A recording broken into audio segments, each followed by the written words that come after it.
compartir a Cristo. Son tantas las bendiciones espirituales que encierra servir realmente a las personas. De paso, cuando Cristo entra en mi corazón, otra cosa que limpia son mis motivos por los cuales hago las cosas para Dios.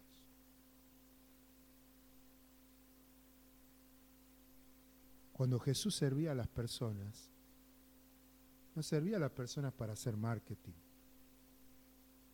para que todos digan, mira qué bueno que es Jesús. Mira qué bien que hace las cosas Jesús. Jesús no servía a las personas para satisfacer su propio egoísmo o sus propias insatisfacciones. Dice que Jesús se interesaba sinceramente por las necesidades de las personas. Atendía sus necesidades. Les mostraba simpatía. Jesús se ganaba la confianza de las personas interesándose honestamente por las personas. No porque lo que las personas le den o por lo que las personas hagan. Cuando Cristo realmente está en mí, es imposible callarlo. Y eso es verdadero discipulado. Quiero animarte a que vivamos esta experiencia, a que nos demos cuenta de la enorme bendición espiritual, de la enorme terapia espiritual que nos estamos perdiendo por no animarnos a compartir a Cristo. Y hay tantas maneras de hacerlo. Otra de las cosas que Jesús tiene que hacer en mí, si se lo dejo, es abrir mis ojos para darme cuenta de la cantidad de personas que Dios pone en mi camino todos los días que están buscando a Dios sinceramente. Y que yo no las veo, porque estoy tan metido en lo mío que no alcanzo a ver a las personas que me rodean y que me están pidiendo a gritos que les muestre a Cristo. Que el Señor nos permita poder vivir esta experiencia. Vivir con Cristo, vivir sinceramente con Cristo y compartir a Cristo que vive en mí. ¿Qué les parece si oramos por esto? Porque es un desafío espiritual. Vivimos en un mundo cada vez más individualista y nosotros no vivimos en una burbuja. Cada vez más tendemos a ocuparnos solo de moi, solo de nosotros mismos. Individualismo. Y el Señor quiere que vivamos en comunidad. Compartir. Quiero invitarte a que oremos juntos por esto. Querido Señor, gracias por tu palabra, gracias porque vos querés revisar los motivos por los cuales realmente decimos ser tus discípulos. Por favor, Señor, ayúdanos a realmente querer vivir con vos y no solamente ascribir a una teoría religiosa, a una serie de doctrinas o a una serie de enseñanzas o a una serie de creencias, sino a vivir con vos, Señor. Quiero pedirte que nos des la oportunidad de dejarte vivir en nuestro corazón, para que de esa manera tu presencia en nosotros, Señor, pueda ser ese motor incontenible, que abra nuestros ojos, que limpie nuestros motivos, que nos ayude a amar a las personas, que nos ayudes a interesarnos sinceramente por las personas y a buscar compartir a ese Jesús que vive en mí y a darme cuenta del enorme privilegio que tengo de poder hacerlo y de los enormes beneficios espirituales que vamos a recibir como personas, como familia y como iglesia cada vez que nos embarcamos en compartir a Cristo. ¿Cuándo me sentí mejor espiritualmente que cuando estuve compartiéndote, Señor. Por eso quiero pedirte que tú nos desafíes. ¿Hace cuánto tiempo que como personas o como familia no tenemos un proyecto misionero? ¿Hace cuánto? ¿Hace cuánto que no estamos separando tiempo para mostrar el amor que Cristo depositó en nuestro corazón a las personas? Ya es tiempo, Señor, de que vivamos un verdadero discipulado, que vivamos contigo una experiencia profunda, pero que nos animemos a llevarte también a los demás.